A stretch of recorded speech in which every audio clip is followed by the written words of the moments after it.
The solution is to combine this information, to combine the company and industry. And when you combine this, it already is a lot better because you can now see when you're better than the industry and when you're worse. You can actually eliminate the numbers once you have a graphic. We add the first quartile and the third quartile. So 50% of all companies are within that blue shaded area. And now you have a method of setting a growth target which is extremely reliable. You just say you have to be better than the market.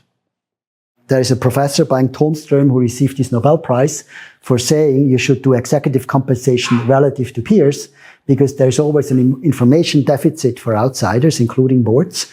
And with the information principle, he called it that way, he could mathematically prove that you have to use market information and you should not negotiate a target. We built the company on relative performance measurement, and our first customer was Sika. And those that are Swiss may know Sika. It's an extremely successful construction supplier. And they came to us in 2009, were our first customer of relative performance measurement, because they have such ambitious growth targets that they said it's not fair to link our pay to those targets. And for them, it was obvious that they have to be paid relative to the market.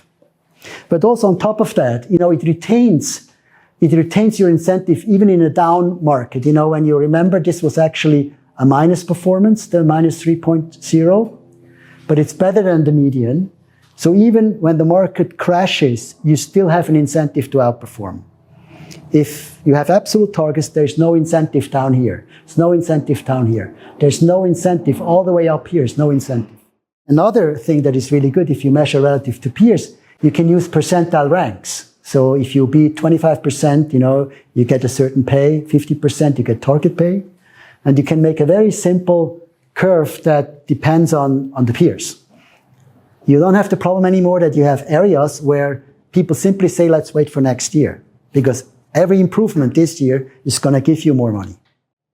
Unfortunately, the proxy advisors don't see it that way. They want to start paying at the median. That's what the proxy advisors want. They kind of say like, we only want to give a bonus if you're better than the market. What's the problem with what the proxy advisors want if you look at this curve? It's either that people might try to mix the numbers in order to get to that 50% to get the target pay. And also they're not incentivized. If they're in the 25 and they know they cannot reach the 50, they will not do the extra effort. I agree with both points. The first point was Enron. If the targets are too high, people start to cheat. And the second one is, in 50% of all cases, there's no incentive to grow. Is there another one? Could you think of another? Yes? If I'm a CEO, I'm getting half. The area below the curve is what you get paid on average. It's half of this. Basically, in 50% of the cases, you get an average of 100% pay, which is only half pay, which means you have to watch double the pay, which means your pay fluctuates a lot more than it should. So basically, what proxy advisors want, they want more risk in the pay, which is completely stupid. You don't want more risk because then people start to cheat.